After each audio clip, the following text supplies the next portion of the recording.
დავუშვათ უკაცრიელ კუნძულზე მოხვდით ინტერნეტისა და წიგნების გარეშე ბოროტ გენიოსთან ერთად, ვინც იმ შემთხვევაში გაგიშვებთ თუ $1,000,000 წონას ეტყვით.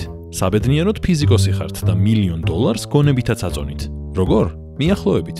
ჩვენ არ ვიცით რა სიწონის დოლარი, მაგრამ ვიცით მისი ზომა. მეტნაკლებად. დოლარი დაახლოებით 15 სანტიმეტრის სიგრძის და 5 სანტიმეტრის სიგანისაა და რა სისქისაა? არც ეს ვიცით, მაგრამ ფული ქაღალდისგან მზადდება და ის კი ვიცით, რომ ის ჰარი პოტერის წიგნები ასე 800 გვერდიანი, ანუ 400 ფურცლიანი იყო და სადღაც 5 სანტიმეტრის სისქის, ანუ სანტიმეტრში 80 ფურცელი. ახლა შეგვიძლია დოლარის მოცულობა განვსაზღვროთ.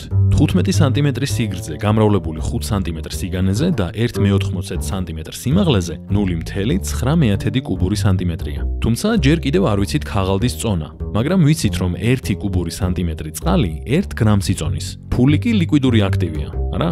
შეიძლება ითქვას, რომ კუბური სანტიმეტრი დოლარის წონაც 1 გრამია. 0.9 გრამი გავამრავლოთ მილიონზე და ეგაა. $1,000,000 900 კილოგრამი, ანუ 2000 ფუნტია. რატომაა მიახლოებები ფიზიკაში მნიშვნელოვანი? იმიტომ, რომ არ გვინდა ორთვიანი გამოთვლები ისე დავიწყოთ, რომ დაახლოებით მაინც არ ვიცოდეთ, რას ვითვლით.